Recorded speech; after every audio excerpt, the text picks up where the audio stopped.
4분음표가 좀 짧다고 생각하고 해보세요. 그랬더니 하더니 깜짝 놀래요. 자기 못 잘 때 이렇게 쉽게 되는 거 몰랐대요. 그게 음가절대치를 지키게 해준 거예요. 그게 큰 일이에요. 어렵게 막 음악을 끌어내고 이러는 게 아니라 필요한 부분을 딱 제시해 주는 거죠. 안녕하세요. 음악평론가 문일근입니다.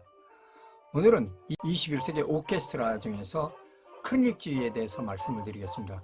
클리닉주의는 크게 둘로 분류할 수가 있죠. 유럽과 제3세계죠. 제3세계는 왜 분류를 하냐면 많이 이걸 들으셨다면 아셨을 거예요. 제3세계는 대체적으로 지휘자에 의해서 오케스트라가 움직이잖아요. 음악적인 모든 조건이 단원들의 개인적인 음악성이 거의 인정이 안 되죠. 근데 유럽은 다르죠. 다 개인적인 음악성 가지고 앙상블 주법으로 맞춰 나가는 거죠. 그게 이제 다르죠.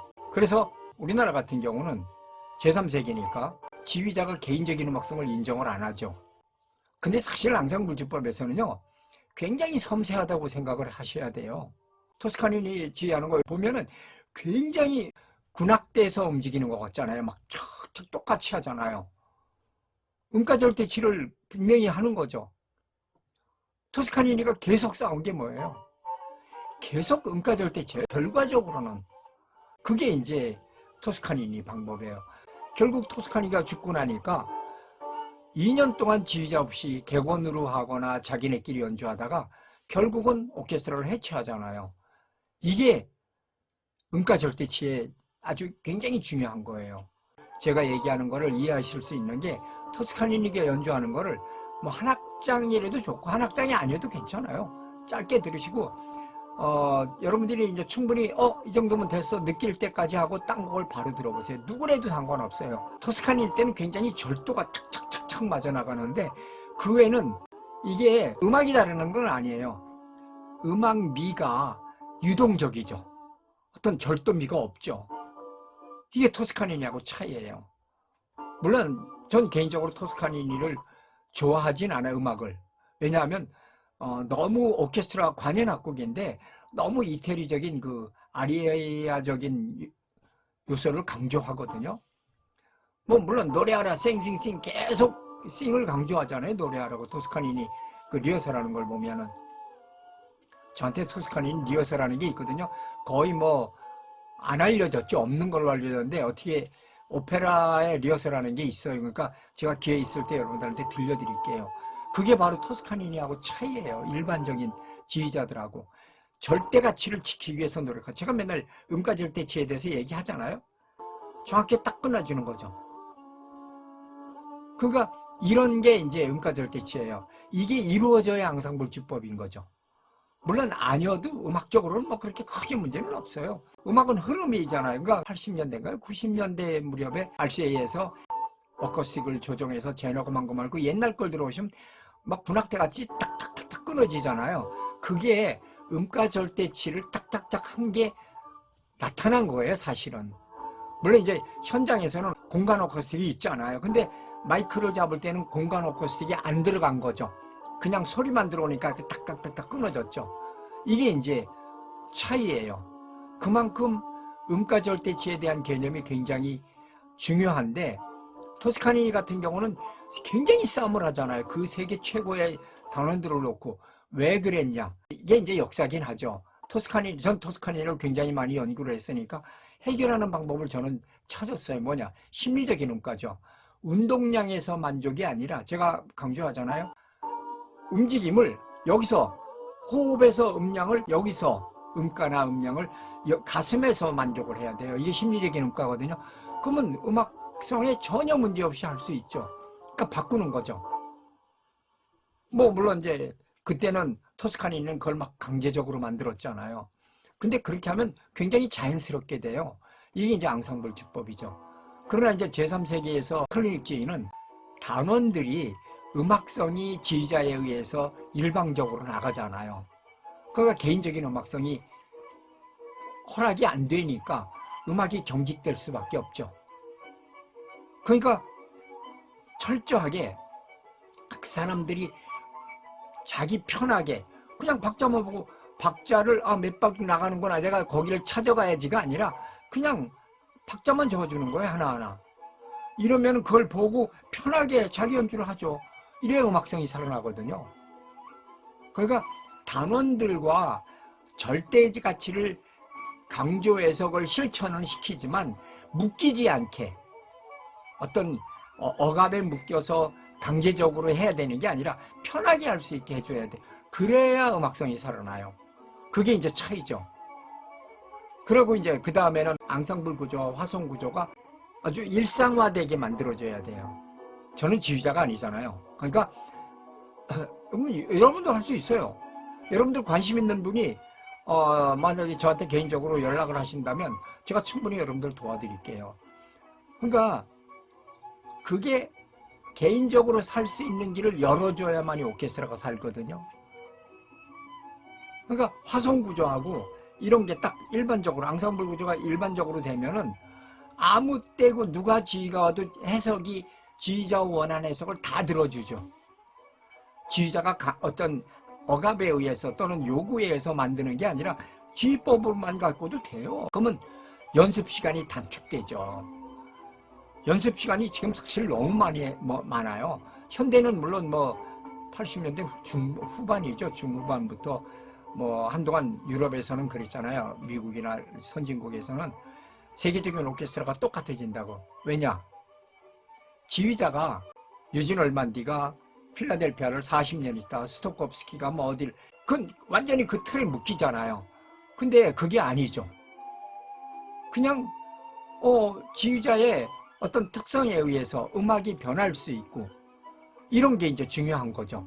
그게 오케스트라가 사는 길이잖아요.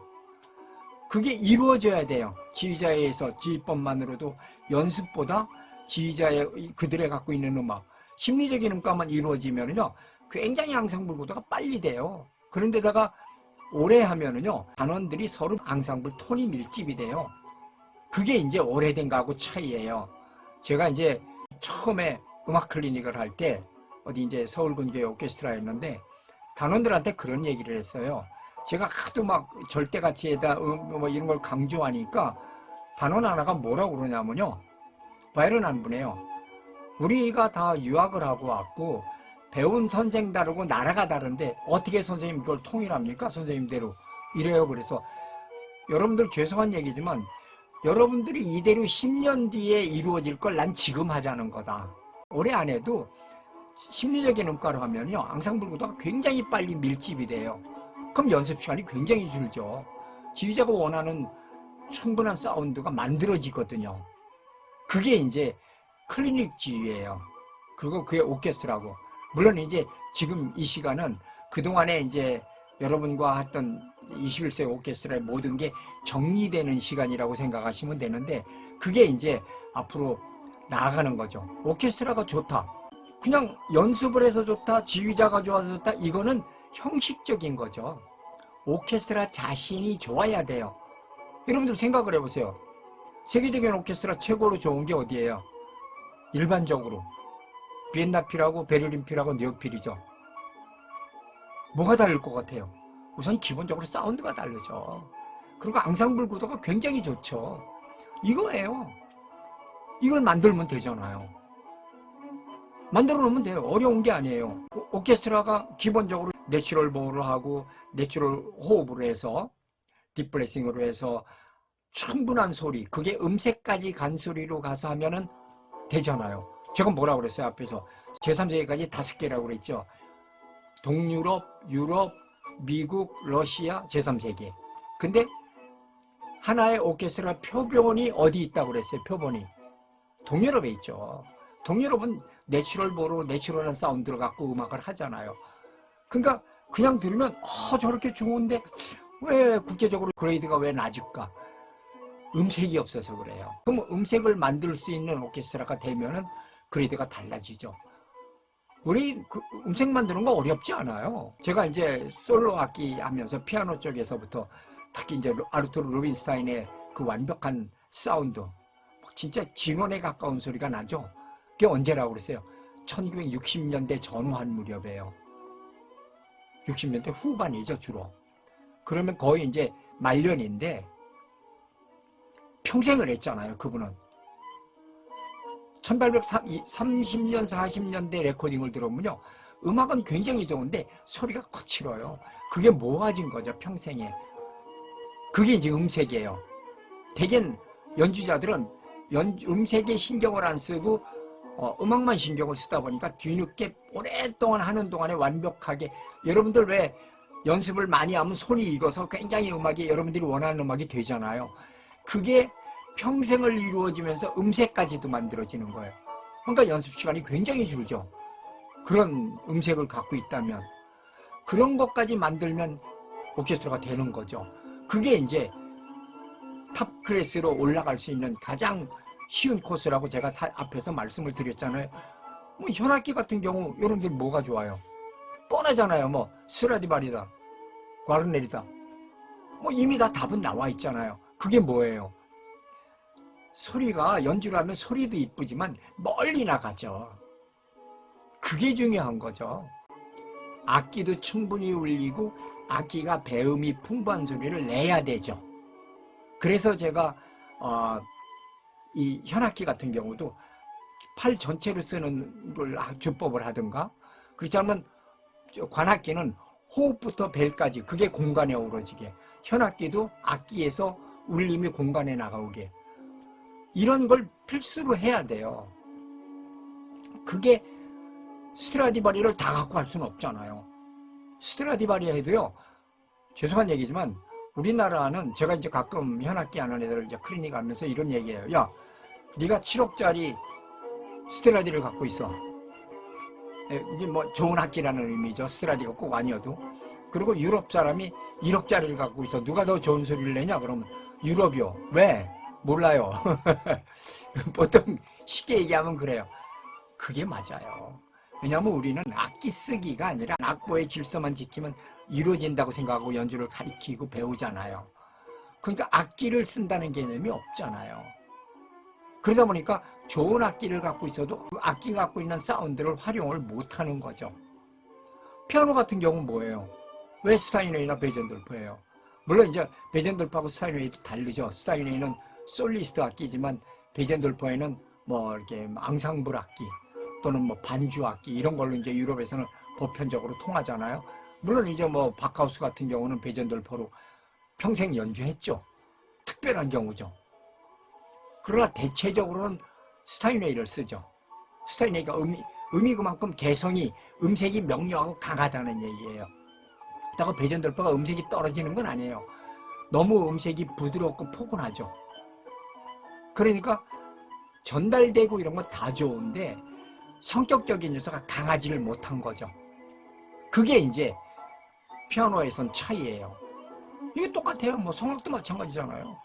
좋은 성악가들, 뭐 저 같은 경우는 마리아 칼라스보다 존 서덜랜드를 굉장히 좋아하거든요. 소리가 굉장히 이쁘고 벨칸토를 굉장히 자유롭게 쓰잖아요. 물론 남편이 이제 리차드 버니지가 벨칸토 연구가하고 뭐 피아니스트고 작곡가고 지휘자니까 충분히 거기에 의지해서 다 받았죠. 그러니까 아름다운 소리, 그게 가능한 거죠. 마리아 칼라스가 음악적으로는 굉장히 뛰어나잖아요. 이태리에서는 마리아 칼라스를 성악가가 아니라 아티스트, 예술가로 본대요. 그만큼 뛰어난 음악성을 갖고 연주를 하잖아요. 그러니까 그런 음악성이 있지만 상대적으로 모든 조건을 다 갖춘 연주자, 이런 게 중요한 거죠. 클리닉이 바로 그런 걸 지향하는 거예요. 그러니까 뭐 여러분들도 충분히 좋은 연주할 수 있고 좋은 음악 할 수 있는 조건이 되는 거죠. 결국은 배음이 풍부한 사운드를 낸다, 음색이 있다, 그럼 공간 전달은 다 되잖아요. 거기에 음악을 연주할 때 구도가 굉장히 정확하고 쫙 잡혀졌다 그러면 벌써 음악이 안정되죠.